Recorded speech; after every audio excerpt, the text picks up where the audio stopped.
ঘিরে ধরেছিল গোটা গ্রাম। প্রকাশ্য দিবালোকে কুপিয়ে খুন করা হয়েছিল 9 জন যুবককে। রক্তে ভেসেছিল রাস্তা। হাজার বাধার মধ্যেও থামেনি নৃশংস জনতা। কোপের পর কোপ। শেষ পর্যন্ত মৃত্যুর কোলে ঢলে পড়েছিল 9 জনই। আজ নয়, এই ঘটনা ঘটেছিল আজ থেকে 43 বছর আগে।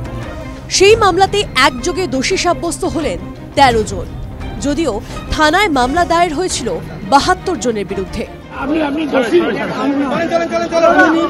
সাক্ষীরা যখন সাক্ষী দিতে আসে তখন তাদের ব্যবহার, তাদের আচরণে বোঝা যায় যে তারা মিথ্যা কথা বলছে না সত্যি কথা বলছে। এটাকে বলে ডিমেনার আইনি পরিভাষায়। তো সেই ডিমেনারটা তিনিই লক্ষ্য করার সুযোগ পান যিনি সাক্ষীটা রেকর্ড করছেন। আজকে যিনি রায় ঘোষণা করলেন তিনি শুধুমাত্র এই মামলার আর্গুমেন্ট শুনে, ফাইনাল আর্গুমেন্ট যাকে বলে সেটা শুনে উনি রায় ঘোষণা করেছেন। কাজে তার পক্ষে সম্ভব ছিল না সাক্ষীদের আচার আচরণ বা বৈশিষ্ট্য লক্ষ্য করা।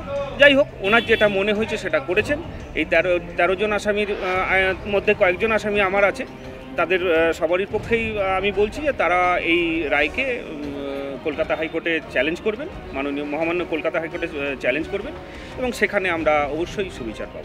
সূত্রের খবর, 1981 সালের 8ই অগস্ট তৎকালীন ময়ূরেশ্বর থানার কোটগ্রামে 9 যুবককে খুনের অভিযোগ ওঠে। কোটগ্রাম থেকে প্রায় 30 কিলোমিটার দূরে মারগ্রাম থেকে এসেছিলেন ওই যুবকের দল।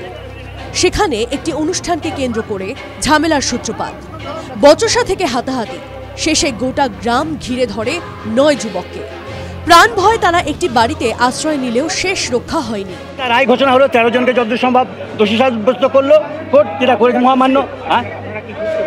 যেটা কোর্ট করেছে নিঃসন্দেহে খুশি। মালিকের বিচার, আল্লাহর বিচার আছে, বাহ্যিকের বিচার যেটা আছে জাজমেন্ট, তারপরে নিঃসন্দেহে আমাদের ভরসা ছিল বা আছে। অনেকেই বলেন বিচারের বাণী নীরবে নিভিতে কাঁদে, সেইটা যে সত্যি নয়, সেটা বিচার যে এখনও পাওয়া যায় সেটা আমরা আজকে প্রমাণিত করলাম।